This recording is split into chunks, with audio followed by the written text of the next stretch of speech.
Yes, people. We are back live. We are back live on the Sarcasm City TV YouTube for another edition of the ManDem United podcast, where we talk all things Manchester United. And as you can see from the title, MATHEUS CUNHA, here we go to Manchester United close, according to Fabrizio Romano. So we'll be discussing that. Manchester United also linked to Emi Martinez because it looks like he's leaving Aston Villa in the summer. And of course, we got the small matter of the Europa League final on Wednesday, facing off against Tottenham Hotspur, but we'll delve into that further tomorrow.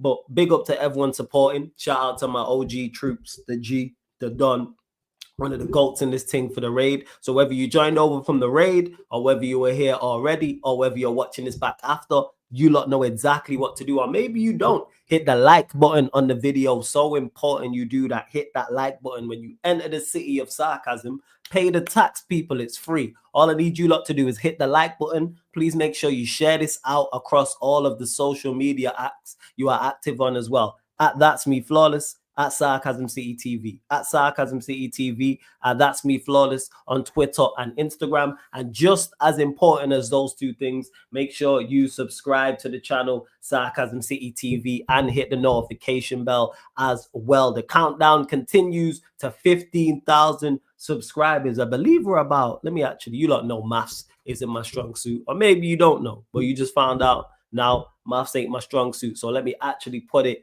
into the calculator and find out how many subscribers we are indeed away from 15,000 subscribers. So we are 106 subscribers away, people. We are 106 subscribers away from 15,000 people. So please, you see it on the banner across the bottom of the screen, hit the subscribe button. Please keep all your comments, all your questions Manchester United related. And if you want to make sure I get to your question, your comment, super chat, people. But the best questions, best comments I will start and I will get to, as always. Big up to Josu, big up Sai, big up Warrior J, big up this joke man Vodge in the cut as well. And I start with the MATHEUS CUNHA news. So Manchester United are now closing in on MATHEUS CUNHA deal. The Brazilian has accepted the project as agreement on personal terms is now being finalized, almost done. Final details to sort being all parties involved. And then here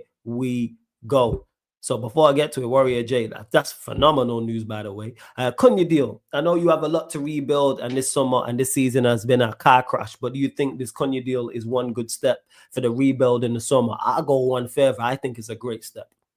I think it is a great step. I think CUNHA is a quality player, someone I've been a fan of. Technically, I think he's brilliant, good finisher, great first touch, can control the ball, dribble, technique, can use both feet. You know what I'm saying? Pass with both feet, shoot with both feet. And not only is he good carrying the ball and going past players, he can also run off the ball as well, like in regards to dribbling in that sense. Physicality is good. I just mentioned it there. Pace, acceleration, good strength, great agility, great balance as well, direct and problem. And then mentality also, because people have spoken about his attitude. I love the fact that he has confidence. I'm not even going to say attitude. I like the fact he's a fiery character. He's a stereotypical South American player. We need some of that in this team. So he has the right mentality. I don't think he will be overwhelmed with being at Manchester United and being at a massive club. I think he'll embrace it. I think he'll go, all right, this is my stage. Boom. I'm here now. And I'm going to perform. Also, in that side, inside that left 10, I think works perfectly for him. He's also capable of playing as the 9 as well. You don't have to worry about him getting acclimatized to the league. You don't have to worry about him getting acclimatized to the country. He's down the road. He's in Wolverhampton. Wolverhampton is not too far from Manchester, so you don't have to worry about that. He's played in the league for a number of years. He'll get you goals. He'll bring you assists. And outside of goals and assists, he's a great foil for others, and he'll impact the game outside of that. So I don't think it's a good step. I think it's a great step.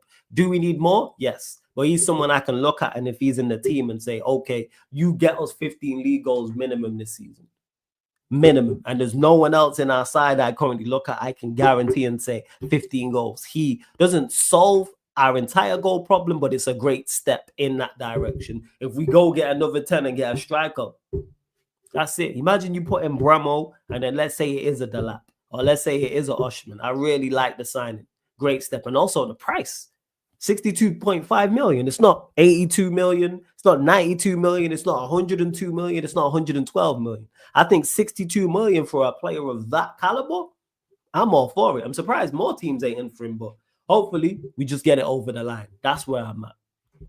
Flawless, CUNHA is a brilliant signing, but United have a lot more to do in the transfer window. What is your next 4 positions mandatory to add to the squad? The spine. Been talking about this. The spine. So another number 10. So right central in the team. 10. Another number 10. Striker, midfielder, goalkeeper.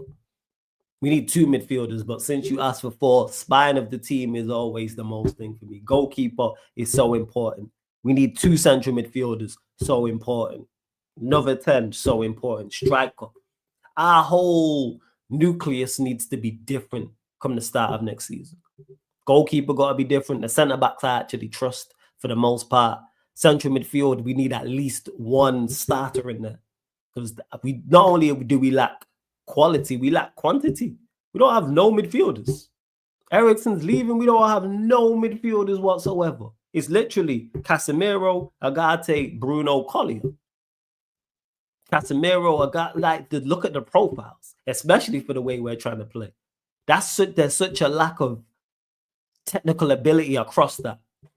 Like none of them players are press resistant. None of them can carry the football. Like in regards to none of them are press resistant and can carry the ball that way. None of them could just pick up the ball and dribble past players. None of them are really great passes through the lines either. None of them are great on the half turn. And I rate Casemiro. People know that, but that's not his game. We need some more power in there as well. He lacks physicality. There's a distinct lack of physicality and there's a distinct lack of technical ability in there.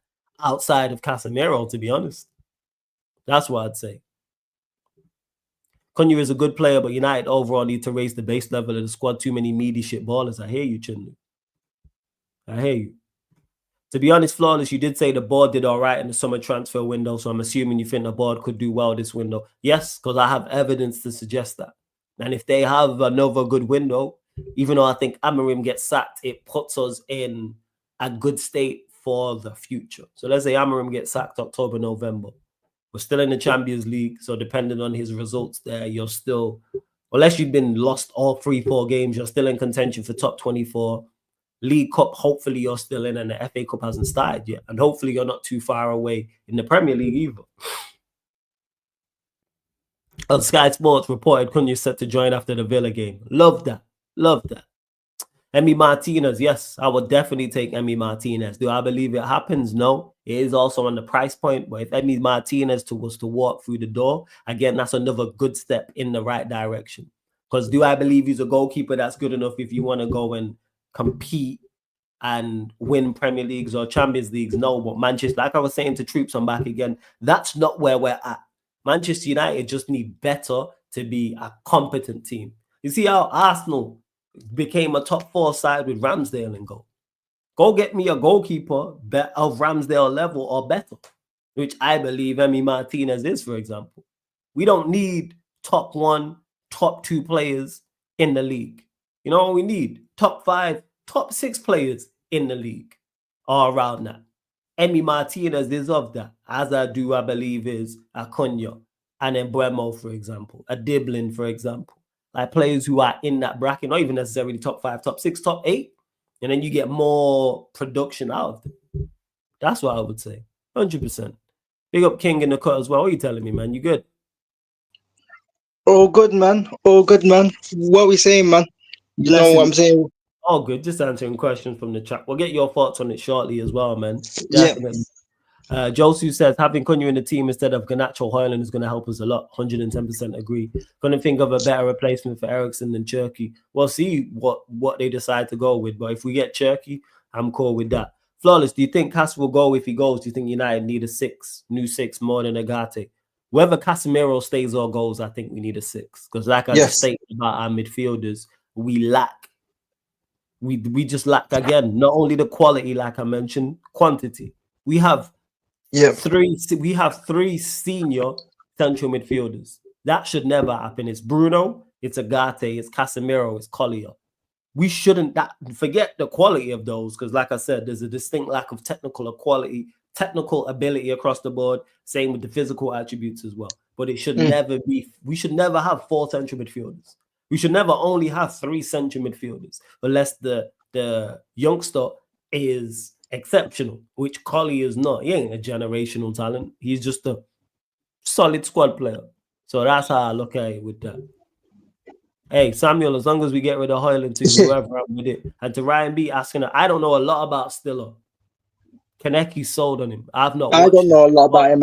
I don't know a lot about him as well, but what I've heard from Kadeki and what I've heard from certain other people, he's apparently really good. So. And to WKD says, why can't you get Cherky and Cunha? Wakanda forever, big up. We can get both. We can get both. If someone said right now we were to get Cunha and Cherky, I'm all for that. Would I prefer Embremo? Yes. But would I turn my nose up at Cherky? No. That is just my preference. I think Cherky, from what I've watched, very, very good player. And if we were to sign him for 25 million, I'm with it. I just want more athleticism alongside the technical ability. That's why Embremo would be my first choice. But if we were to get Cherky, if we were to get Diblin, cool. I'd also be happy with Semenyo too. Does he have the technical ability of a Cherky? No. But you don't have to worry about him adapting to the league, adapting to the country. And we need that. That's what I would say in regards to that. But the 4 I just met, Embremo, Cherky, Diblin, Semenyo, any of those 4, I'm cool with. Because they all improve us, especially next to Cunha. And then with a new striker as well, which I am for. Let's see what else. This is it. Okay, so there's literally information going on. We're going to get your thoughts as well shortly. Door is open to one more signing for the number 10 position to have more players able to play behind the striker based on what happens also with outgoing. So this is basically saying, this is Fabrizio Romano saying this, that we're looking to literally have a new entire attack from the start of the season, which is what we need. We need a new attack, at least one midfielder inside alongside. It'll probably be Bruno knowing this manager and a goalkeeper.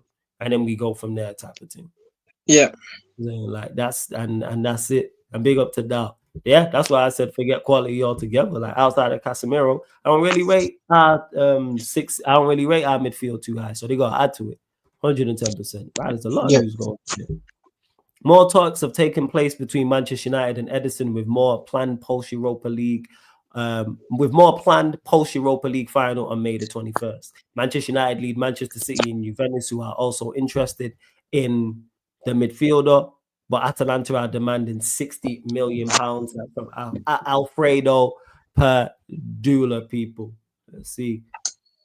Again, Manchester United are also in the running for Emi Martinez. That's from Mundo Deportivo. Again, how reliable that source is, I don't know.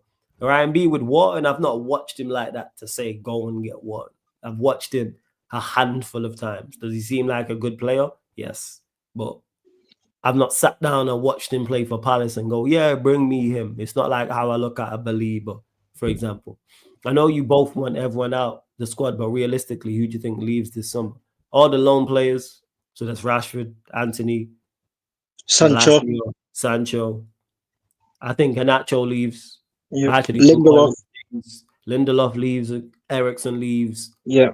Onana leaves. And I think that's who would be it to me. I think Garnacho. I got a feeling Garnacho is going to leave and Højlund.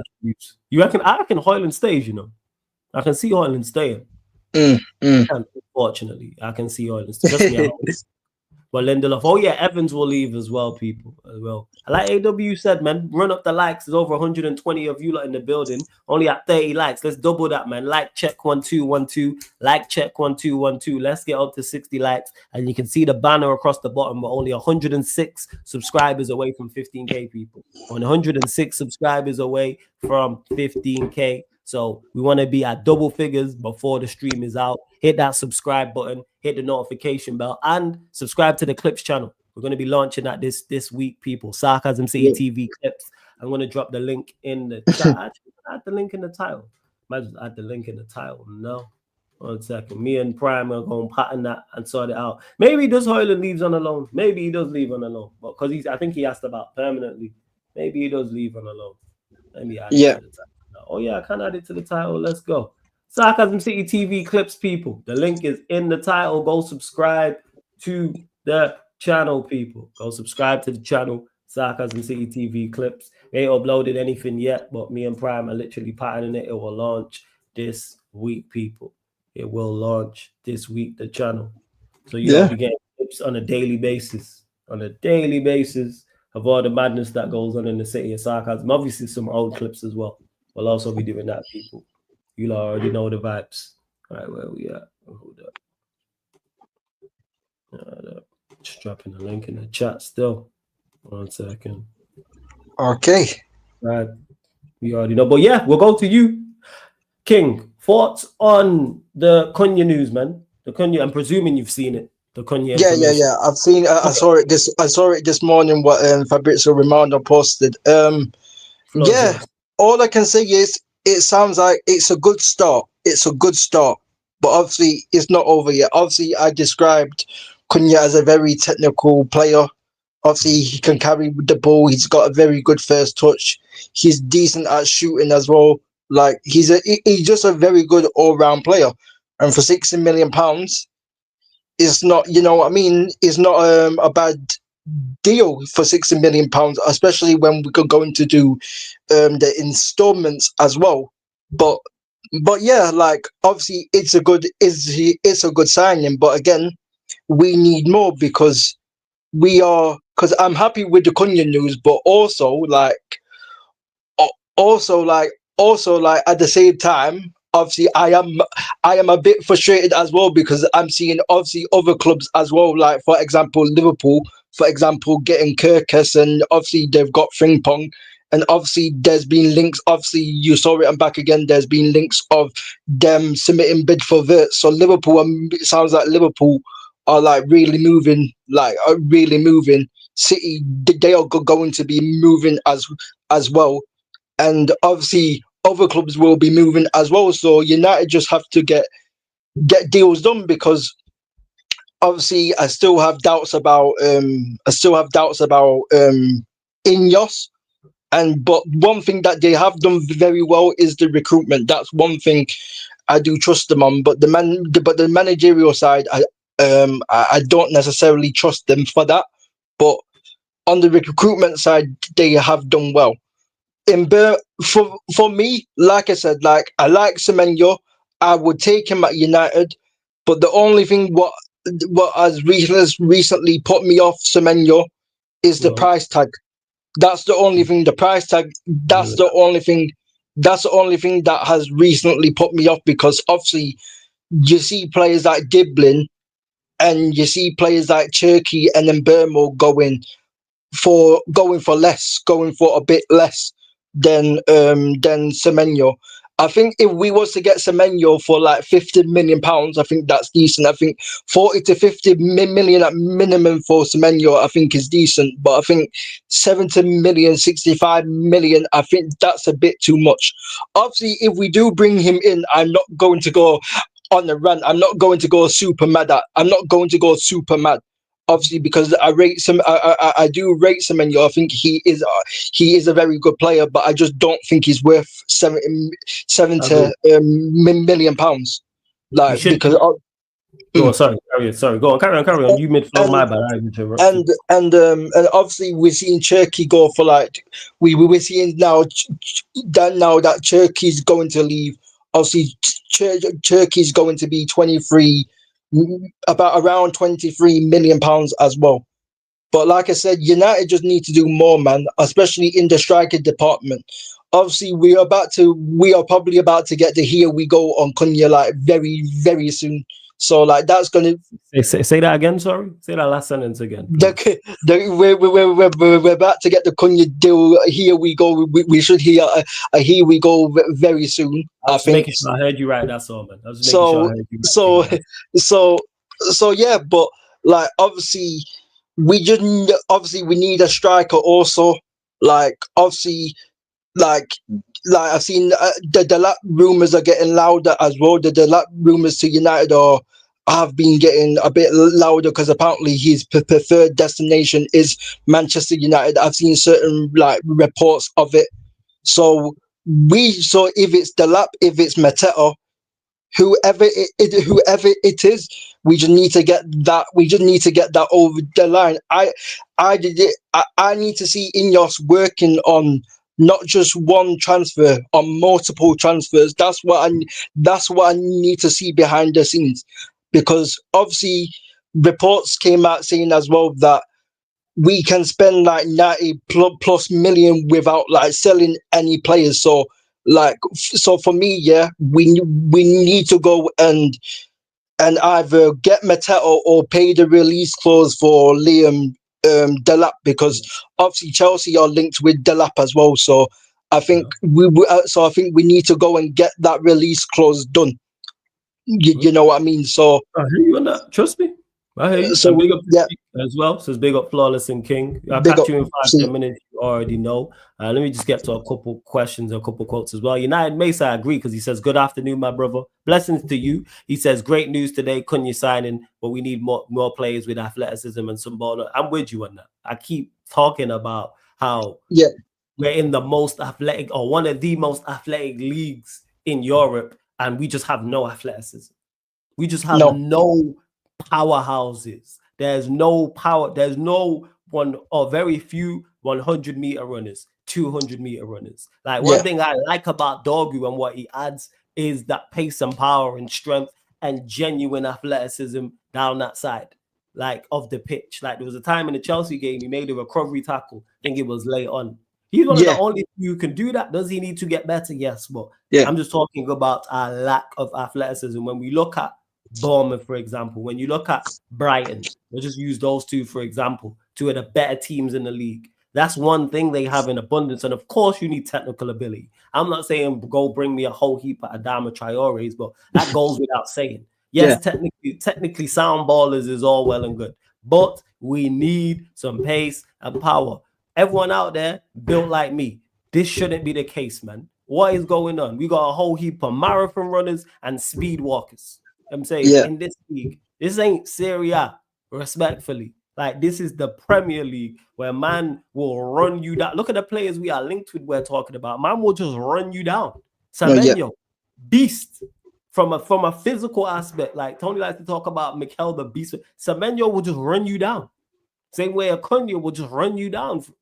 The list goes on. Mateo, who King just mentioned, unit will just run you, just bulldozer you.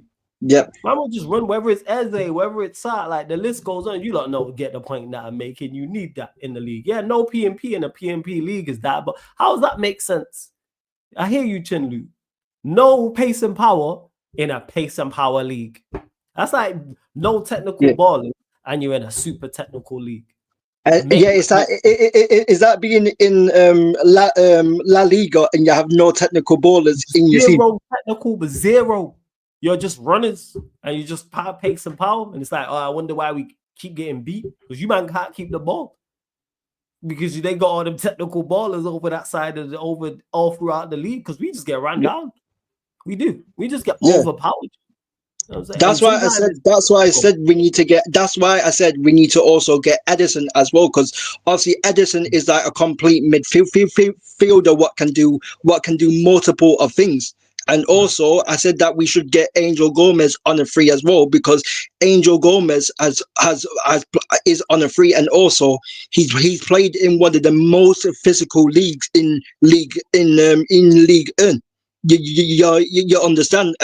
Most players that are from the League 1 but go to the Premier League are successful. Most of the players from that league are successful. You know what I'm saying? We've seen it with Gabriel. We've seen it with Saliba as well. Obviously, that's just two players I've just, you know what I mean, what I just named off my head. So, like, Angel Gomez, like, if we was to sign Angel Gomez, like it wouldn't be anything new to him to come to the Premier League, because the League is as physical as the Premier League. You understand? I get your point. Big up Kadeki in the cut as well. You blessed Kadeki, yeah? Big up Kadeki. Yeah. Big up ManDem. Blessings. I'm going through.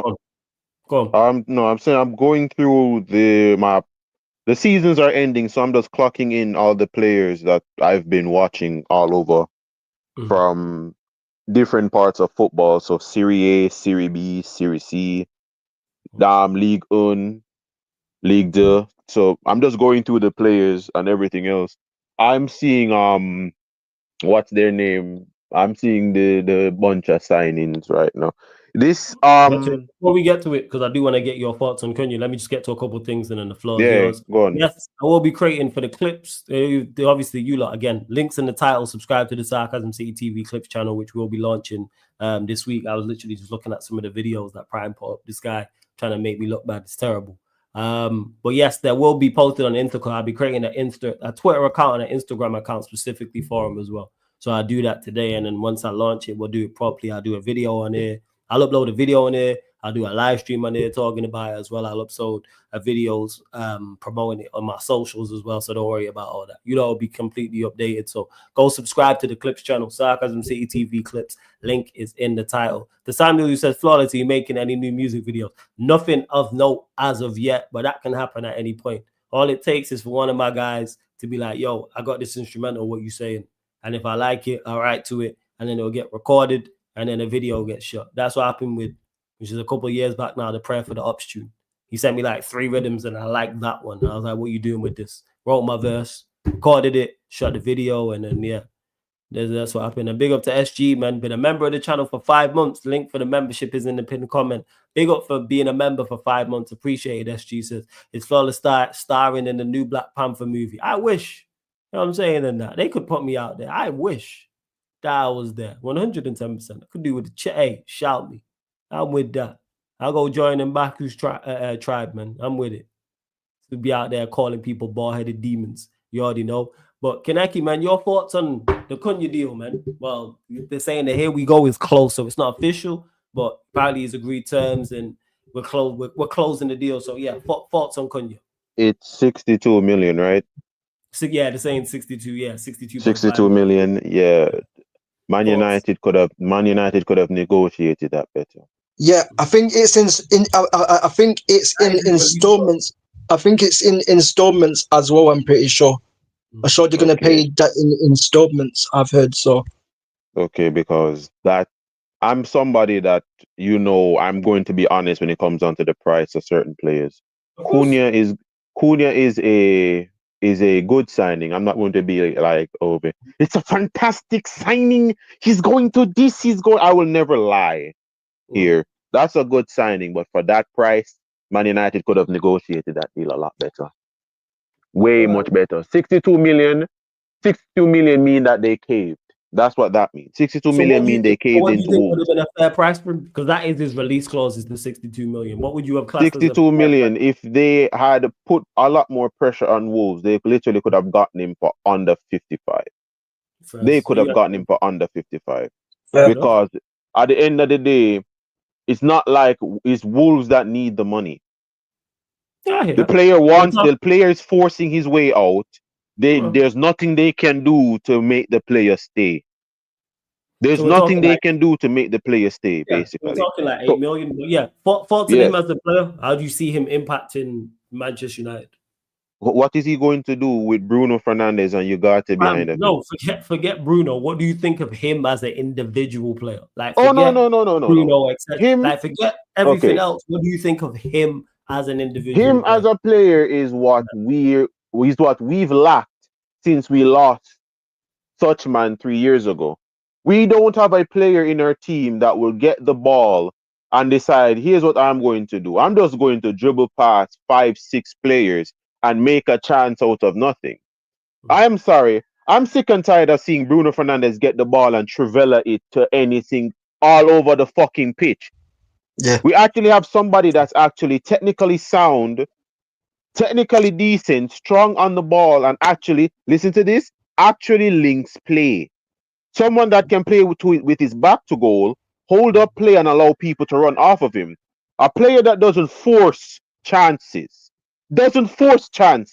Literally will get the ball and realize, okay, the opposition are starting to lock off spaces. Let us now keep the ball and try and unlock the opposition naturally instead of whatever the fuck Bruno Fernandes does. Him as an individual now is how should I? What's a perfect term for this? Is he's not out and out a maverick. He's not out and out a maverick, but he's somebody that we can actually build an attack with, basically. Is he Yeah. a Okay. part of a spine? Would he be a good part of a spine? Not really. But as someone that could help with the spine, yes. He could be a good link pin to the main cog, if anything like that. He's not the main wheel that gets the clock ticking.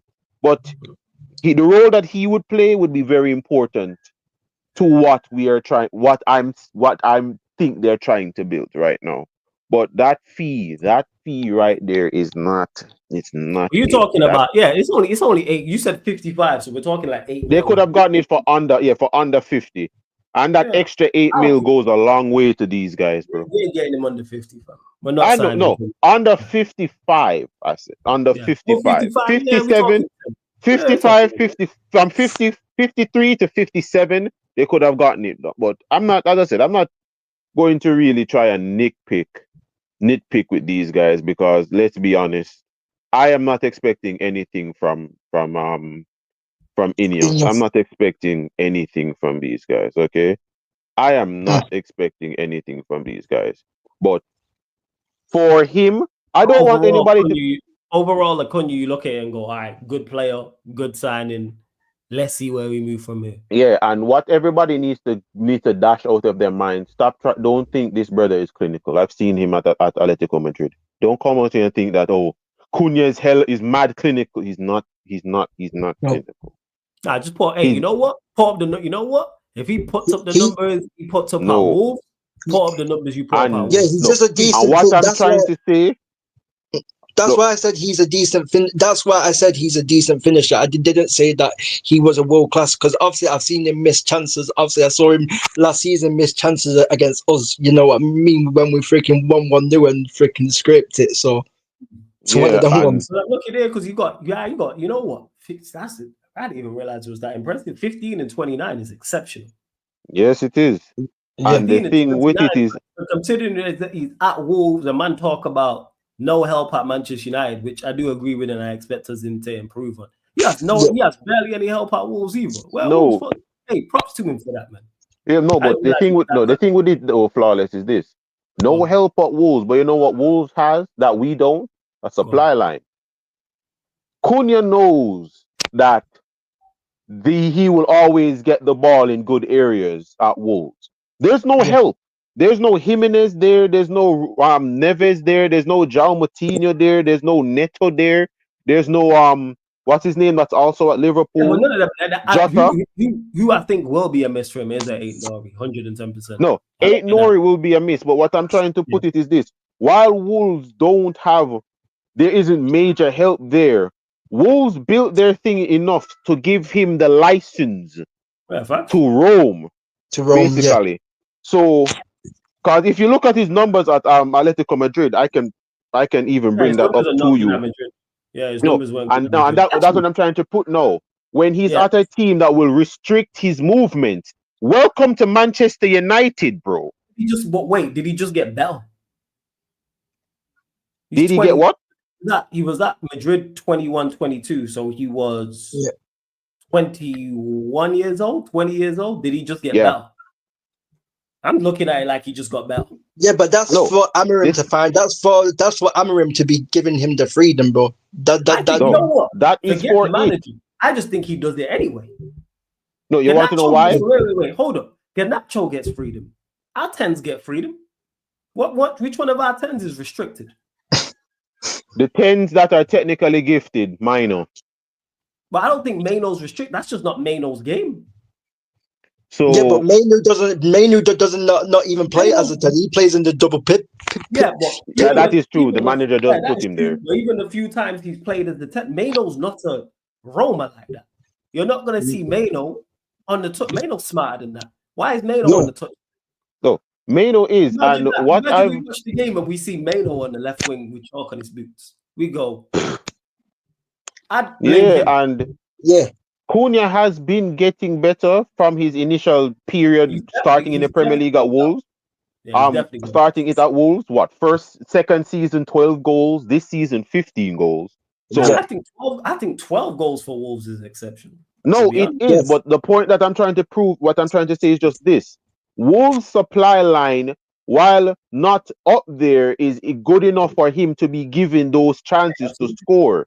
Yeah, At absolutely. Manchester United, I am sorry, when everybody in our fucking team wants to be a hero, Bruno is shooting, Garnacho is shoot. Everybody that gets the ball no one wants to pass the ball to the people that are supposed to be, the ones in and around it. How do you feel? Yeah. But Yeah. Kaneki, we all know that the aim is to improve upon. If it's let's say, for example, it is just Cunha we signed, we know he's going to perform to a level where he is then screwed. Let's talk hypothetically, like we are going to improve on these players because that's on okay. You know what? I think Bruno will still start. I don't think Garnacho and Højlund are starting alongside him. No. So let's say it's Amad Dogu. Pick a 10, pick a striker. If you want to say Delap and I don't know, let's say Cherky, for example. We're just Delap and Mbembo or something, and Delap and Mbembo. So let's say it's Cunha, Cherky, and Delap. That's what we're working off the premise with Dorgu, with Ahmad, with Casemiro, with Bruno, and let's say Casemiro, for example. We'll probably say a central midfielder. We're not talking with the premise. Of course, we know if it's Garnacho and Højlund, yes, he will do well because he's of a talent. But of course, he's screwed. But they shouldn't be. I don't think they'll be starting week in week. And that's on Ineos to get, and that's Ineos' job to get rid of rid of the players that are not good enough at the club. That's a simple job, whether we like it or not. Like, it's their job to get rid of Garnacho and Højlund and all of these players because, like, obviously we've got footballing people in place. We've got Omar Barada, Jason Wilcox, and Revel. That's their job to get rid of these men. So for me. Obviously, the only concern is that, obviously, like you said, flawless with the Bruno. Obviously, I think Bruno's still going to be starting. What maybe is a concern, but obviously, if we do bring in Edison and let's say Angel Gomez, will like what will happen to Bruno? Then we don't know, but you know what I mean. I think with Cunha and better players around him, this is just me thinking on this. You man will probably disagree with the chat. I think we see a better Bruno because he has better players around him, because he has less responsibility and he's less on the ball. Possible. Listen, because the best Bruno we've seen at Manchester United was when he had Pogba was with him. And Pogba, Anthony Martial, Anthony Martial, and Matic. So let's say that was the best. There we go. So let's say he has a quality central midfielder next to him. Let's say he has Cunha in front of him. Let's say it is Diblin, Cherky. Let's say it's a 10. He's basically, because we've got better to go to NBA, because we now have better shooters, you're shooting the ball less. Yeah. Me and you are going to do better. Like, he out there chucking up threes like he Ludor. It's like, nah, we ain't trying to win these. We ain't really trying to see this. For those that watch NBA will know what I'm talking about. But all jokes aside, I just thought about this. I think we see a better of him because he has less responsibility. Because you're just on the ball less. I think he's shooting less. I reckon he's passing less. Because when you're out there with Garnacho and Højlund, it's just you. When you're in a front three with them, it is legit. Like this Wednesday in the Europa League final, if that's the front three, if it's Bruno and the Terror Twins, it's literally just him. I like that. The Terror Twins. The Terror Twins, man. The Cramp Twins, man. Cow and Chicken, just hella unproductive, man. You know what I'm saying? Siblings that don't look like each other, just hella unproductive. Just causing chaos and causing problems for no reason. That's how I look at it. So maybe if we get in better midfielders as well, let's say Alvarez is the real deal, because I don't know a lot about him, but let's say it's Alvarez alongside him. If it's Alvarez and Bruno and then the front three change, I think we see a better of him because he just has them. Man, yo, give me the ball. So then he's off the ball less. You're causing less problems because you're just on the ball less. Yeah. And if we do get a midfielder alongside him, who is technically good, like if we get in an Edison next to Bruno, if Bruno was to play in the pivot, for example, and we was to get an Edison next to him, yeah, then and we was to get Cunha and Delap and Bembo or Cherky, whatever, like that would restrict, because obviously we all know Bruno likes to drop deep. We all know that Bruno likes to drop deep and get on the ball and freaking spam all over the place. But with better players around him, on Sarcasm City TV, so people, sorry to cut you off, people don't complain about Ryan on Q&As. You know why? Because there's multiple of us on Q&A. You got less talk time. We're bringing that example up again. Back, man. He gets it. No one ever complains about him when he's on a Q&A because there's like 5, 6, 7 of us. So you just get less mic time and less air time. We ain't trying to I hate, like, it's so funny how Ryan is the example of a lot of things for Manchester United currently at this moment. When people complain when it was like 3 of us, you know why? Because he getting too much. Yeah, he having the ball too much. What's going on? Yeah. He's having too much airtime. Whereas no one ever says in the Q&A, get him off. What's he talking about? Because man's time's limited. He can't do what we're doing now with this quartet. So maybe, nephew. So who says it? What you saying? Word to YG, they messing around on the pitch. Messing around. I'm just saying he gets on the ball less, so we just see a bad thing.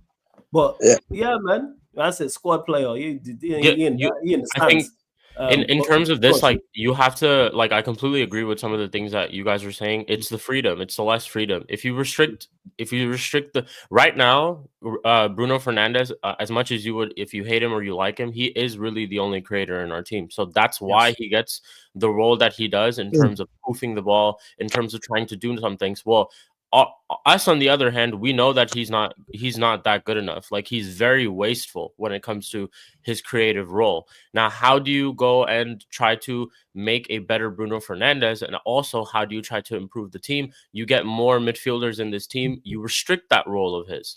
Not saying that, like, I don't think he should ever become a creative midfielder in our team, or he shouldn't have that role. From time and time again, yes, like, there will be moments in games where whoever, let's say, our creator is, or if we end up signing midfielders, they're going to have an off game. And it's like, okay, that's where we would expect Bruno Fernandes to turn up and to show up. Now, whether he will or he won't, that's a completely different question, which I don't have the answer to. I don't think anybody has the answer to.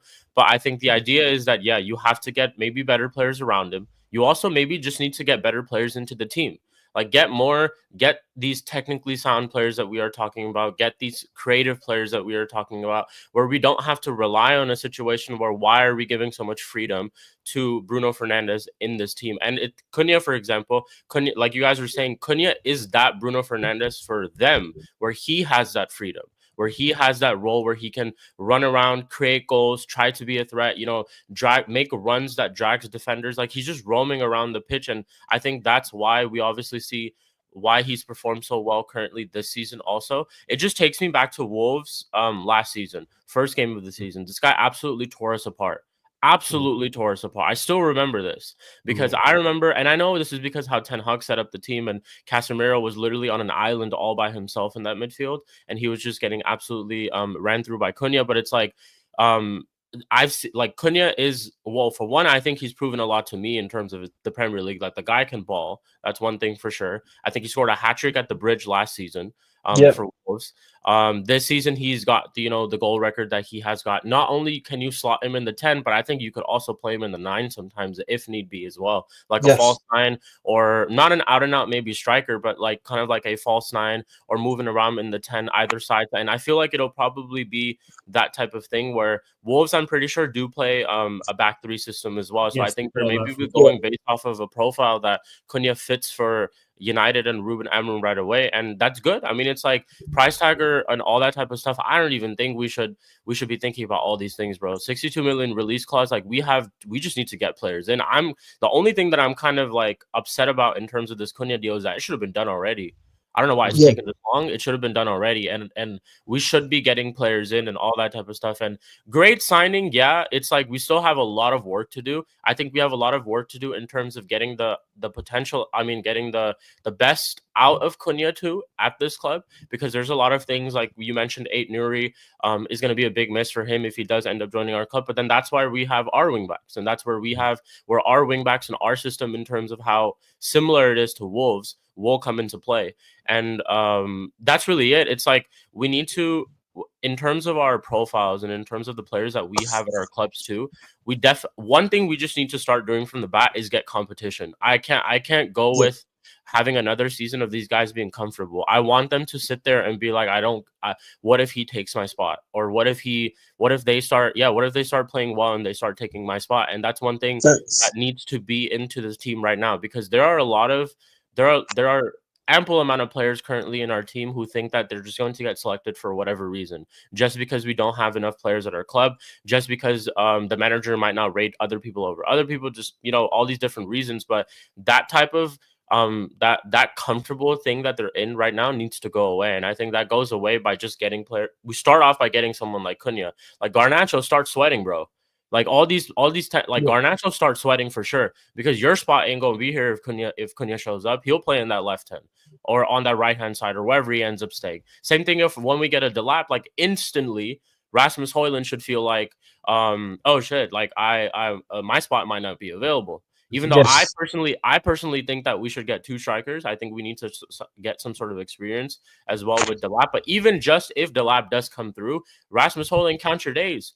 Alejandro Garnacho, count your days. And now also, even though I don't rate them, and yes, 100% they should be sold from the club, but if it does come a time where let's say they both or one of them stays, that also, just on everything real, that also warrants them to have better performances. That also warrants them to do better, because if they continue to do the same thing that they do right now in training, side netting, Højlund doesn't know how to hold up the ball and all those type of things, it's gonna be a thing where you're just gonna see other people get the spot over you, and you need to fight for your place. And I think that will, in turn, it always does somehow make you better, or you're just going to find out that you're not cut for this league and you're not cut for this club, and you need to move on and you need to get a different challenge, which is also okay, because I'm completely fine with that.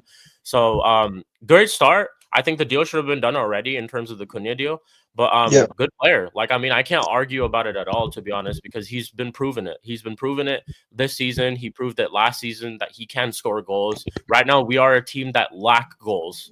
Like, we literally lack goals. Yes. We lack some sort of creativity. We lack that technical ability, like all that type of stuff. And I don't even think he's that technical in terms of like up there in terms of technical ability, but it's more than enough from what I see from the other guys in our team. And it's enough for me to be like, competent. That's what I'd say about him. Yeah, technically competent. I think that's the best way to put it. Techie, but he's technical. Yeah, he's not like a Yamal, but he's good enough technically. Yeah, he can take free kicks. I've seen him score free kicks. I've seen him create goals for himself. I've seen him create set pieces. Well, look how poor we are in set pieces. We have a captain who can't beat the first man in a corner. Like, what are we doing? And it's been like that for the longest time. Like, it's actually been like that for the longest time. I was literally thinking, like, as I was speaking about that, it just came to me, like, I was thinking about one of the corners that we had against Chelsea, and the guy just couldn't even beat the first man, and it's absolutely ridiculous, and I'm tired of that. And it's like, not just corners, but in general, we don't look like a threat in set pieces. No. And it annoys me. It annoys me how we don't look good at, like, as a threat in terms of set pieces while attacking, but we look like absolute shit when we're defending set pieces too. Like, our set piece coach, bro, you need to get fired, like, genuinely, because I don't know what we've been on in terms of set pieces this season. Do you remember, like, in between with Ruben Amorim, we were just conceding goals of set pieces, left and right, we were just conceding goals of set pieces. It would always just be some sort of set piece, which would just lead to a goal. I think Arsenal, when we went to Emirates, we lost because of that. We lost because of set pieces. Rashford gave out two goals. Yeah, gave out a stupid corner because he tried to do keepy uppies in a corner, and then they just ended up scoring off of that. And that's one thing that, just going back to the topic, like, that's one thing that he adds to. The thing that I do like about him is that, one, he can create goals for himself. He obviously, helps around in terms of the rest of the team too. And I don't think it's like more of he's not a, like, I wouldn't say he is a out and out clinical finisher, but he's very good in front of goal. Like, he's good in front of goal. He has an eye for goal for sure. And we need that. Like, come on. Like, I mean, just look at our team. And me, Flawless, all of us, King and Kaneki, all of us have literally sat here so many times, complained about our attack. complained about our lack of goals, our lack of creativity, just a lack of our attack going forward. And it's one of those type of things where like we needed this. Like any type of improvement in terms of getting just any other competent attacker would have been a plus for us. The fact that we're actually getting someone like Cunha, who is a little bit prem proven in my opinion, is better. So we have a lot of work to do. I think this is a good start. We should have done this earlier already. I think we'll probably get the here we go either today or tomorrow, based off of how Fabrizio has been talking about this whole deal. But yeah, hey, look, there are teams around us who are strengthening. Liverpool just got on and replaced Trent already. They've already replaced Trent. So it's like teams are, and we talk about Liverpool and obviously, you know, fuck Liverpool every single time, but we talk about FSG not supporting him and all that type of stuff. They've started it. They've already replaced Trent. So it's like they've replaced Kirk they've just been linked to as well. So it's like we need to get on it as well. I'm not saying that we're gonna go out there and challenge Liverpool next year, but my whole idea is that teams are already strengthening. A team that won the league title has already replaced their right back, and they're now going on to get a replacement for Robertson too, who everyone has been slating all of this season. While they got an improvement as well. Don't forget, they're both needle movers. They're both needle movers. Difference makers. And this is a what lot of people are sleeping on that. Exactly. And this is what you do. And my whole point is that they've won a league title and they're moving like this in terms of the transfer window. That tells you how much they, you know, rate the whole project and all of that. And they want to actually back the manager and all of that. Because FSG don't spend money. We know this FSG don't. Yeah, we already know that. Yeah, we know that. But the fact is that they've just won a league title and they've got out and gotten 2 replacements already, which were needed into the squad, of course, while we are sitting 16th and 17th and we're still not able to get our first player in, which pisses me off because our season's been an absolute abysmal of a season. And I think we should have done these deals a long, long time ago. But however, we'll still get to the summer. Cunha deal needs to be done right away. I think we have to get that Delap deal too. I've been hearing, now I don't know how true this is, but I've been hearing that Gyökeres is waiting for us to potentially win the Europa League for him to join. And if that is the case, then yes, get him over the line. The reason being, I'm pretty sure about it, and people can even try and quote me on this because I'm not even joking. Remember that the last 2 big name Swedish striker has played for us. Zlatan. Zlatan, and what's the other one's name again? I'm trying to remember. Not talking about Brolin. There was another Swedish striker. Didn't he play for us? Flawless, I know this. No, Larsson. Larsson didn't play for us. Who? Larson, Henrik Larsson. Yeah, Henrik Larsson. Yeah. So Larsson, and so the only Swedish striker that didn't play for us was Brolin. And I'm pretty sure with it, the thing with it is just this with him. Yeah. I don't want it. The reason why I'm just against the Gyökeres thing. I wanted him at Man United back when he was at Coventry, but I got mocked for it. Why would Man United want a championship level striker? Well, there's the championship level striker. It's just that it just looks like we're adhering to getting the manager players he's already worked with. That's just something I'm actively trying to avoid. And the PTSD of it, innit? Like we had it with Ten Hag as well, where we were signing just bare Ajax players and that, bro. Like the PTSD. Exactly. And it's something that is even getting to me now because I'm going to send Flawless a picture because I have a book of players who I've been watching from this season has started from all over Europe. And their price tags, and it's the reason why you've heard me so confident to say that I can fix this Man United team with 300 million. Yeah. All right. See, everybody knows talking about Angelo Stiller. Yeah, from Stuttgart. Everybody is hyping, and this is a player that I want at Man United. But no one's talking about his midfield partner, Enzo Millet.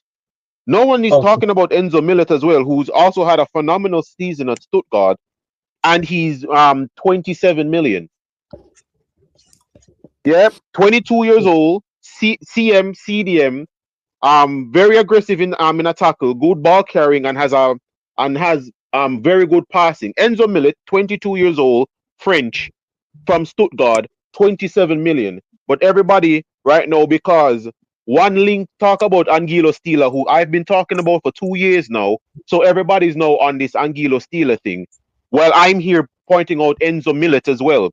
I'm also looking at because I'm realizing that this manager likes left footer on the right as a right wing back as well. He can go off Joshua Wagnerman. Wagnerman that also plays for Stuttgart. Literally 10 million. Left footed on the right, can play right wing back, left wing back. 24-year-old German. 24-year-old German. This brother can even go, fam. You see, because these mans have talked about they want that we have to sign like a championship team. I'm looking at players from Europe. There's this German called Yannick Ingelhat from Como. 3.5 million, 24-year-old DM. Right now he's had a in the way of Como, he's had a fantastic season. German DM, 24 years old, Yannick Ingel. 3.5 million. Like this is what I'm looking at right now when I'm talking about signings. These signings that I'm bringing up aren't me just saying, yeah, man, this guy's cheap flawless. This guy's cheap flawless. Yeah, the point that you're making is, and it's the point I've made. Profiles. And the reason why they have an easier job, because we're not looking for players to take us from challenging for the Premier League and Champions League to winning it. That is extremely tough. That is extremely hard. That's a smaller group. The job that the Arsenal recruitment team have is extremely tough because they're looking to take Arsenal from second 3 years in a row, Champions League semi-final to Champions League winners to first in the Premier League. So the set of players you are looking for is extreme. We are not looking for that group of players. Look at the players Arsenal have that have made them the top four. Not so much now, but if you look at Ramsdale, and there's a Rayo. There's Ben White, there's Havertz, there's Odegaard, there's Rice, there's all these, and I'm using the players we don't rate as highly to show that. That's the caliber of player that, of course, if you can go get a world-class operator who's good enough to help you win a Prem and Champs, of course you go and get him if it's possible. However, we're not looking for that. We're not even in that situation. We're not looking for that. We're just looking exactly, Sheik. What we are looking for is competent players. This is why Cunha at this moment in time, I look at that and go, yeah, very, very good signing for what we're trying to do. Would I be? Yeah. I would have much more question marks surrounding Cunha if we were second and we're trying to win a Premier League. Same way for anybody else. Same way I would for Semenyo, same way I would for Cherky, same way I would for Diblin. Guess what? We're not there yet. Just bring us competent players. If you bring us competent players, we are going to get better. And that has to be the aim. And Ineos have to pick a stouter player as well. Ineos have to pick a stouter player as well, because like even with the Gyökeres thing, even with the Gyökeres thing, like if you see most of Gyökeres' goals, most of his goals are counter-attack goals in you know what I mean? Most of his goals are like goals what Garnacho scores, basically quick on counter-attack or whatever. And don't forget, ball from deep. Don't forget that. Their player that they have, Hulsman, is able to unlock teams from his own half. A player we don't have. And that ties Did you see Bruno Fernandes against Chelsea trying to switch player? Yeah, and that ties into our improvement across the board, not only to help some of the players who will be staying in our hair, but also to help the new players. This is why I said, because someone asked right at the start, it was Warrior J, is it a good step? Yes, I look at Cunha and go, it's a great step. There needs to be more. We need It needs to be more. It needs to be more. It needs to be more versatile players as well, because versatile players what can play multiple different systems like Cunha. Yeah, because here's the name I can give you. Let me get to the super. Yeah, get the super chat. He says, for me, United. How do you pronounce this guy's name again? He plays. There we go. He's a brilliant player. He can pass the ball between the lines. Coop Miners would be second choice. Gomez. Zooming, you're talking about Jonathan David on the free. The point that we're making is side. You're bringing up names. Kaneki's bringing up names. King's bringing up names. I know Sheik has names the same way I've got names. Same way every Manchester United fan in the chat has names. And whether you for those that don't support United, you'll have names for your own club as well. Let me get to a couple of things though. Also, Warrior J, I appreciate the Ahmad quotes. I will get to them very, very shortly. But before we continue, over 90 of you lot in the building, only at 55 likes. Let's get up to 80 likes, people. And Sarcasm City TV Clips channel, the link's in the title. Make sure you go subscribe to the Clips channel. We'll be launching that this week. Also, make sure you subscribe to Chic TV as well. Yeah, go on, fam. Yeah, to bring this up as well, because this is something that I've also this is a player from the League 2, Gingap. Yeah, they're 16 League in League 2. Khalidou Sidibe. He's 6'6". DM. He's a DM, 6'6", fantastic. 6 DM, you know, jeez. Yeah, 6'6" DM. Probably a unit. Khalidou Sidibe. Why am I thinking of another? Is there another Sidibe? That's the right back you're thinking of. Okay, because there's another Sidibe, isn't it? Who played? Yeah. See, yeah, man. I just Googled him. Man, called Khalidou. Yes, bring me some. Yeah. Ironic, I got this top one. Bring me some Wakandan ballers, man. That's what. Yeah, that is him. 100%, man. We need some pace. Granted, man. Granted, he is 26. Granted, he is 26, but he's literally 800k. He's 800k, 6'6", quick, strong, dominant in the air, can play DM. He's basically a complete midfielder. 6, 8, and 10. They say on Google he's 6'7". Jesus Christ. He can play as a 6, a 8, as a 10. Fantastic he's basically a taller version of Pogba, just not that technical. But he has the passing ability.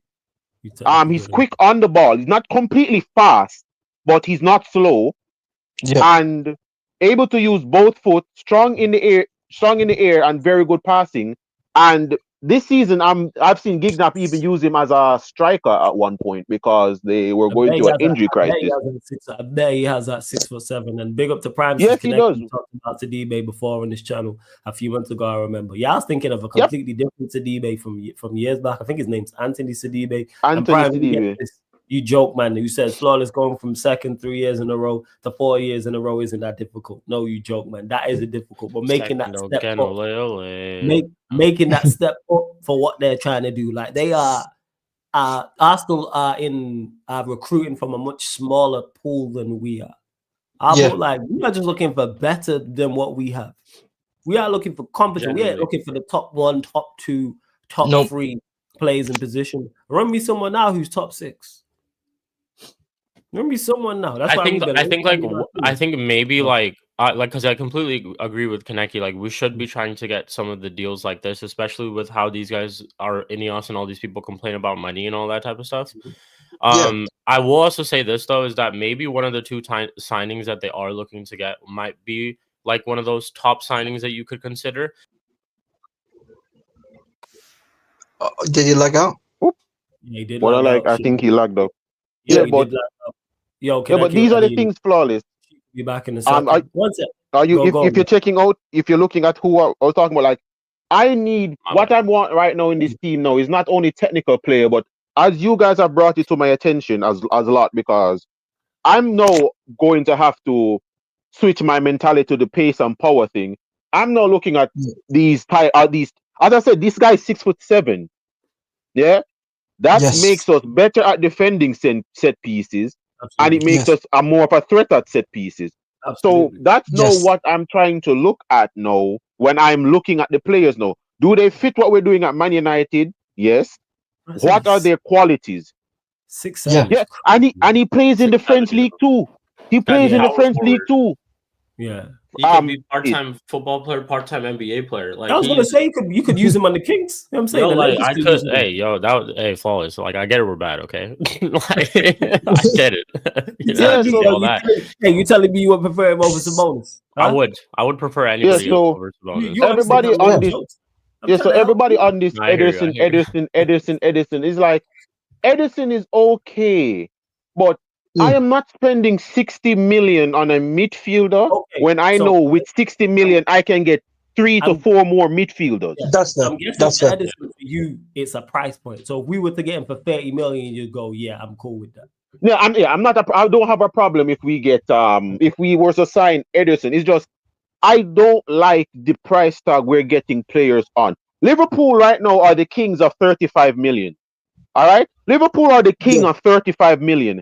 Look at all these man got Mane, Salah, Kunate, Frimpong, they got so much players on 35 million. Has their been recruitment. Hey, Warrior Jake, put in the comment section before we carry on. You lot run up the likes, man. Still over 90. But that's it. Let's get before you go, King. Let's get up to 90 likes. 106 subscribers. I know we're probably less. 106 subscribers away from 15K people. You see the banner across the bottom of the screen. Hit the subscribe button, man. The countdown continues. The road continues. We're trying to get us to 15K subscribers. And there's a couple of things I wanted to get to also. Where was it now? Bear with me. But someone mentioned something about the CUNHA deal and in regards to it. Why it might be taking so long, people, because obviously he has a 62.5 million release clause. But if we are doing installments, that will take longer to negotiate. That's what I've just heard, by the way. That's what I've just heard. Say hypothetically we may offer them. It might be 68 million, but it's over the course of 3-4 years. So it might be more willing to accept that, but you have to sort out those terms. And I also see news stating that both Euro and Delo are fit to play in the Europa League final. It's just a question of Dalo's back. It's just Dalo would be back. Dalo's back. Whoop-de-doo. Yay, Dalo's back. So Dalo's playing wing back. We're all absolutely ecstatic, as you can tell by the reaction. So it'll be Dalo right wing back, Doggy left wing back, and then what we saying? It would be like Maguire, Euro, and Maz. Maz. I reckon that'd be it. Euro left side center back. At this point, on the right side. Actually, put Ahmad on the right and just have Diogo Delo play centre back. Just do that. Whoa. What's a IG? Whoa. What happened? Ahmad plays. Does he put him in the 10? Probably. He probably would. He probably, but he shouldn't. He shouldn't. But because against Chelsea, he put Mazraoui as a right wing back and put Ahmad in the 10. Yeah. So in the 10, you telling me there's a chance we don't get one of the two Terra twins? Or does he put Bruno in the? Nah, we'll put Bruno in the pivot. See, that's the thing. So if he wants to play Mainu, I think he wouldn't. He'd have He's to. Not playing Mainu. I think Mainu is the thing. That's the thing. So Ahmad, I think, will have his spot. Yes. The rest of the guys will have their spot. Mainu is the one. If he decides to play Mainu, then Mainu goes in the 10. That means we don't probably see Garnacho because Bruno will play in that pivot. Bruno will play in that pivot. I don't think he's starting Mount. I'm telling you right now, he's starting Mount. Yeah. Either so even if let's say he even starts Mount, Mount would drop Garnacho. So let's get it. Drop Garnacho. Let's say Dalo and Euro are fit. We'll go with their fit. Not the lineup you want to see. What do you think Cameron plays? Goalkeeper, 3 centre backs, backs. Yeah, Onana in goal, Euro left center back, Maguire center back, Mazraoui right center back. You have Dorgu and Dalo as your wing backs. He's gonna I think he would go with Bruno and Casemiro as the pivot, Mount on the left hand side, Højlund. Unfortunately, I hate it, but it is what it is, and Ahmad in the 10. That's what in the right hand side. He goes Garnacho. Who did you drop? Garnacho dropped. So Mount Garnacho. He'll play in that left 10. Højlund up front, and then Ahmad on the right-hand side, and then Bruno and Casemiro in the pivot. I would think that. I would think that maybe that's what he would go with. Or if he decides to play Mainu, which I now that I'm thinking about it, he probably will play Mount because he sees it in his eyes or whatever. So he'll probably play Mount on the left-hand side, and then he'll play Ahmad on the right-hand side, and then he'll play Højlund as the striker, and then Bruno Casemiro as the pivot. I swear, Ruben Amorim, like if I see Ugarte on this pitch. And if I see him start this game, like I will lose. I will actually lose my shit. I've already. I do not want to see Mainu. I do not want to see Mainu in the pivot. If he starts Mainu in the pivot, he should not start Mainu in the pivot either. Like King, what lineup do you think he goes with? Some foolish lineup anyway. I think. Honestly, the lineup before you go, the lineup you mentioned that you think he's gonna go with. I don't think he's that bad, to be honest. That's better than the shit he's been putting out. I'll say that much. Go on, King. What do you think? So not what you want to happen, not your lineup. What I think Amarim's gonna do. Yeah, what I think Amarim, right. So like obviously he will go with Onana in goal, obviously, but I think he will play Dalo as a right wing back, even though he should be a centre back, but he's gonna play Dalo as a right wing back, and I think he's gonna put Maz right sided. Maybe Harry Maguire. I don't think Heaven will start, even though I would like Heaven to maybe have a goal, but I don't think Heaven will start. I think obviously Dogu I think it would be Euro, Dogu, possibly Maguire, and Mazzarara and Dallo. That's like the back five. Cool. And then Who's the two in the and then yeah, I think in the pivot, I think it will be Bruno and Casemiro, but I will be not surprised if this manager decides to put Mainu or Ugarte in the pivot, or if he goes or with like he plays Ugarte, Casemiro, something that he's been doing. like something, like like no sense, bro. Like like I won't be surprised. I won't be surprised if he. I won't be surprised if he goes for Mainu and Casemiro, or if he goes with Mainu or Ugarte. I won't be surprised. But I think it will be Bruno and Cas, and then I think it will be Mount in like one of the tens with probably. It will be Mount in one of the tens with Garnacho, probably, and it'd be probably Rasmus up top. That's what it will probably be. Right, so you reckon he goes? Wait, your front three is Mount, Garnacho, Højlund. You think? No, Ahmad. Oh, I forgot about Ahmad. That's why I asked the question. Like, yeah, it might be. You know what? It might be Mount, Ahmad, and Højlund. it might be that, or I don't know. There's so many things that this manager could do. This manager could even this manager could even play Kobe as a false nine. This manager could even play Kobe as a false nine with Ahmad and Mount. We don't know. Like, you know what I mean? Run me anything over Højlund. So what's your front three you think he goes with? Or do you want me to come back to you? What, me? Yeah, you. Of course. Mount. I think Mount. I think Mount, Ahmad, and Mount, Ahmad, and Højlund, and I think the double pivots will be Bruno and Cas. Okay, first. What are you saying, Kaneki? Not what you want to see. No. What do you think the manager goes What with? I know the manager is going to do, it's Baba Tunde in goal. Baba Tunde will be in goal. It will be Maz, Maguire, and I think he's going to use Heaven over Euro because Euro is just coming back. I'm saying Heaven over Euro. That's what I think. The double pivot will be Cast and Ugarte. It will be that. All right. Right wing back Ahmad, left wing back Dorgu, Mount, and Bruno with Rasmus up top. Okay. Say that again. What's your front three again? Sorry, say that again. It's going to be Mount, Bruno, and Rasmus Højlund. So you reckon Bruno in the 10? So Bruno and Mount. You did right. Ahmad. Oh, you had Ahmad. So you don't reckon he starts that low? Okay. No, I don't see him. I don't see him putting Ahmad as a 10. Ahmad is going to be right wing back. First, hopefully. It's going to be Onana in goal. Maz will play right side of centre back. Central centre back will be Maguire. Yeah. We'll go Euro left wing back. Right wing back, I think he plays Dalot. Left wing back, Dorgu. The pivot, I think, will be Casemiro and Bruno.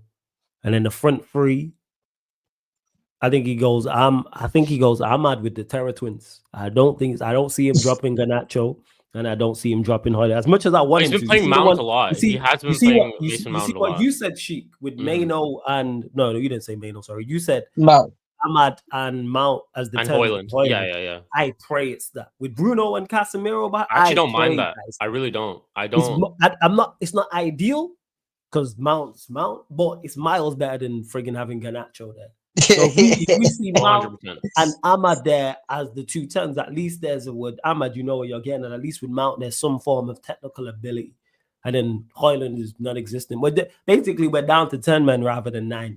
If Garnacho's there's just so many things that this manager can freaking do, man. Like freaking bro, like I said, this manager could play Mainu in the pivot, even though I don't want to see it. Like this manager, him in the 10, and then have. I mean, 7 months in, and we're still talking about guess the lineup. Like that itself is a problem too. Like 7 months is taking you to figure out that you don't know what your lineup is currently at this moment. Like, you don't know what your strongest lineup is currently at this moment. It just feels like when people get injured, they just lose their spot all of a sudden, and someone else just takes it. And then when they come back, it's like they never even played. It literally just seems like that sometimes. Yeah. He's got favorites. Like Dalot, like he for sure is gonna play. If you've noticed, Dalot doesn't get dropped by him. He's an untouchable in this team. He's never been dropped other than injury. Like that's been the only reason why he's not played. He's played Dalot on the left. He's played Dalot on the right. He even played Dorgu in his first game on the right-hand side just to accommodate Dalot to play on the left. Oh my God. Yep. That's another thing. That's another thing that he's not going to drop Dalot. Like Dalot is his guy. No. Like for sure. Yeah. And I mean, again, it's like the lineups that we've said, it's all like if, buts, and maybes because we don't really know what he's gonna put out. But I think if he does put out that front three of Mount, Ahmad, and Hoyland, maybe we do. You know what? Outside of Hoyland, I actually trust that to create a score. I do because I with that and Bruno and Cass behind it. I think there's enough going forward to create the score. I just think it's the best that we do have currently with what our team is. Like, you want to know why I say it's just like this. One, I do rate Van de Ven. I do rate him. We need somebody that's going to have him do what Spurs can't afford him to do right now. Run He's around. Just coming back from injury. We need him to pull his hamstring again. That's what we need. Not wishing injury on players. Not wishing injury. But he needs to be doing what Spurs don't want him to do right now. We need to see that brother in full stretch, doing one sprint and just like coach. Hey, you know what? Another thing is that he's like to add to that. There's ever a time to be a decoy runner. Hey, Hoyland, this is your moment, man. Yeah. We know what's gonna happen. He's gonna get bullied out there. Like he's just gonna get bullied out there. You don't care about him being bullied. I'm saying don't pass him the ball. We're talking about wanting Van de Ven to run. Just run. Just make him drag out of position. Make him drag out of center back. Because look, Ramiro's a walking red card, and Van de Ven can't stay fit. You are a crash test dummy. All we need you to do is go out there and just run. To be honest, we're kind of lucky, to be honest, that Van de Ven's not fully fit, because do you remember the Old Trafford game when we lost 3-0? How did you see the run he made? He ran through the whole midfield. The whole midfield, and then just played a cross in and they scored. Like that's something that like we're honestly kind of lucky that he's not fully fit, and I completely I'm not wishing injury on anyone at all. Like don't twist my words or anything like that. But I'm fully with Kaneki. We have to expose their conditions of their center back right now. We have to. You want to? They're playing on injections left and right. He's not playing on fumes. They're literally playing on injections left and right. I'm pretty sure Ange played him right when they both came back from injury. Like in the first he did. Yeah, he played them right when they and he was limping. He was limping. Exactly. He was limping. So look, my whole thing is this. I'm not on this. I don't wish injuries on players, okay? But as someone that's managed before, like I've managed a primary school before, and the other primary school we were playing was playing someone injured, I told two of the kids, I'm like, target that guy. You see that kid over there that you see limping? I need you to target him. Force them to take him off. Yeah. So what I'm doing right now, Ramiro is a walking red card. I need someone that's always in his ears, on his shoulder. You know the whole like what Eric Lamela did with Anthony Martial. Just constantly elbow. You know this elbow. Force him to retaliate. Some Bandulu penalty. Get something. Get Van de Ven off on a stretcher and have Ramiro on a yellow card early in the game. Them two people literally them two right there. If you can get them two on something, bro, early in the first 5 minutes, that's it. Yeah. I don't know why I don't know why managers don't do that anymore. Like you don't target players anymore. No one targets players anymore. Someone's on a yellow card, you're like, leave him alone. No. Moment him on a yellow, live on that person. Yeah. Like just an example, like targeting players. Just look at what Mourinho did when we played Chelsea at Old Trafford. He put Ander Herrera on him the whole time. Look what PSG did to us with Pogba. Yeah, with these Pogba. Men are like, yo, we are not asked to play against you. Look what Inter Milan did with Yamal as well. Exactly. Like, you know that when these guys do get comfortable, like how big of a threat that they can be, and then you have to try to go out there in terms of your game plan and nullify it. And it's not even like we have such a big task to do. Oh, we have to keep like one of their midfielders quiet. Oh, we have to do this and that. No, we're not even asking. Bro, we're lit. All we're Hey, asking before is you just carry on. Hey, chat. Who's definitely missing for Spurs? Let me know in the chat. Go on. Kulusevski, Madison Kulusevski. Bergwijn and Kulusevski. They're for sure not. Bentancur as well. Isn't he out? Bentancur. Oh, if Bentancur is out, that's a big plus too. That is a big plus. we just need to exploit that right back area as well. Pedro Porro, we need to exploit him as well, because he can be a hothead, bro. Like he can be a hot. I've seen him as well. Pedro, when he gets wound up, yeah, he can be a hothead.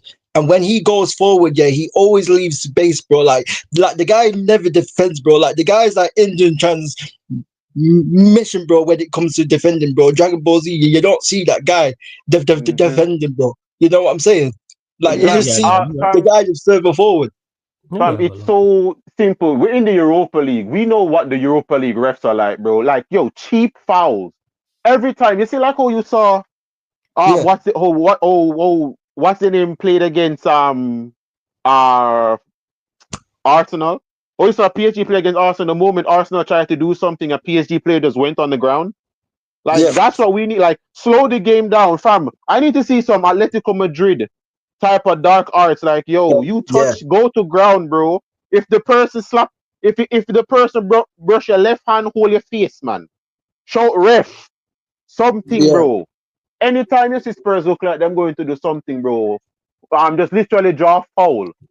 Draw a foul. It's Europa League. These man give yellow card for almost anything. That's all you have to do. Start off the game and just set the pace to make them know, just make Spurs understand. Say, yo, we're here to piss you off, basically, because I am sorry, I'm not going to be asked to think that I'm going to be shaking in my boots about Dominic Solanke. You know, you're scared of Big Dumb. You know what I'm saying? To be fair, he has a good goal record against us, to be fair. Man ain't scared of troops, man. Man ain't scared of BTEC troops. Man ain't scared of troops, is it?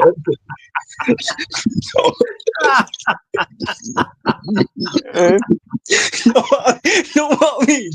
Man ain't scared of that guy, bro. No Lanky that, bro. Man ain't scared of that guy, bro. Come on, man. Freaking go away, man. It's so easy because let's be honest, that first team can easily be got at. It's just I just don't trust our players to do it. That's the thing. That's the problem. Anybody out here would be like, okay, Spurs have these issues. Like, I just see a comment from PS as well, exactly what I was just going to say.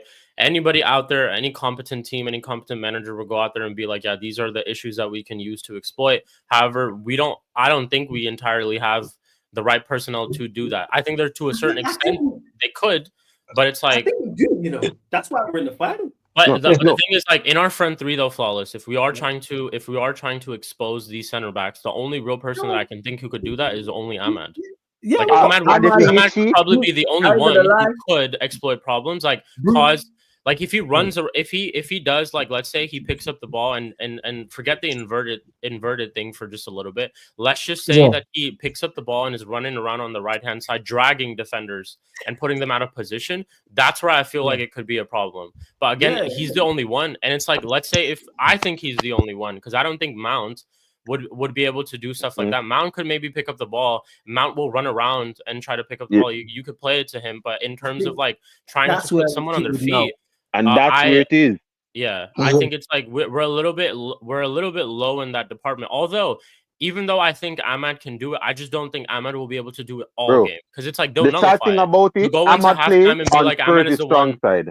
Yeah, and Ahmad plays on the like with Udogi and Van der Ven are literally on the side where Ahmad is.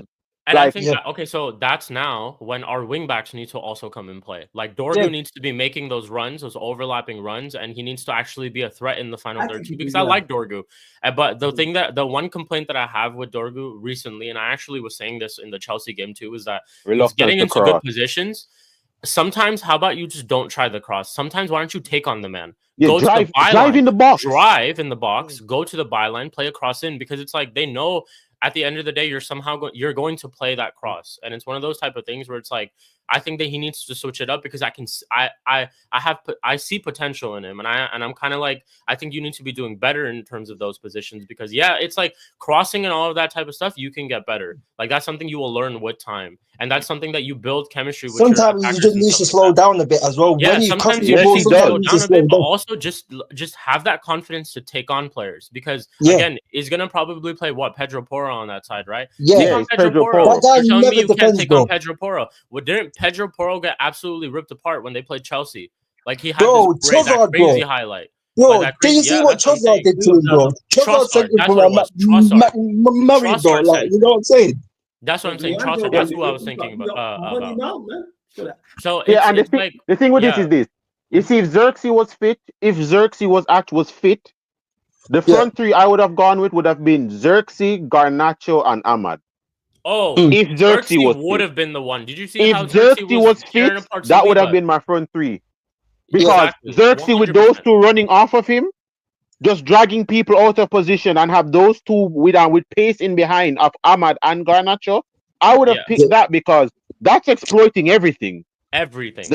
That would exploit And everything. that also, I mean, just based off of like what I was saying, that's now two people in that front three who can cause those problems, where it doesn't feel like for us that we're just giving it to Ahmad, and Ahmad's the only one who's doing it out there. Because there will come a time where, like, let's say we start off the first half like that, and Ahmad is the one who's trying to exploit the defenders, you know, dragging them, making runs, all that type of stuff, but also trying to play the inverted thing, because one thing that he loves to do is cut in and shoot. And he scores a lot of goals like that, right? And that's something that maybe they have to obviously think about in terms of how can we try to get something more out of Ahmad. But having just Xerxes in there is a constant headache, because it's like, okay, Xerxes might sometimes drag those defenders. Xerxes might sometimes be out of position and just take players with him. And then you still have to think about Ahmad on the other side as well. And there will come a time where, like, if it's only Ahmad going into halftime, and just going to be like, okay, one thing that they're doing right away is they're giving the ball to Ahmad, and Ahmad is a problem. We need to nullify it. And then once they do nullify it, now we're with an issue of, okay, that's one thing that they've just taken care of. We don't have anything else. And Xerxes would have been the best, because I've seen it enough from Xerxes in all this season. Remember when he, like, literally, I forgot who the other one was. I think it was Zinchenko, but he dropped Saliba on the floor. No, it was Jorginho. It was Jorginho and Saliba right next to them. So it was like he dropped Saliba. Saliba was literally touching grass in that moment. And Jorginho just like bumped into him, and they had no idea what to do. And I'm just talking about one instance, of course, but Xerxes is that type of player. Like Xerxes is one who can cause those type of problems. So I think we need it. I think the point that we're all trying to make to the people in the chat is that we have to exploit some of these problems for Spurs. We can't just go out there and just be like, okay, we're gonna hoof it. If you score, you score. Like, nice guys, bro. No. Dark arts, bro. No nice guys, bro. Dark arts, bro. And get this is Amarim.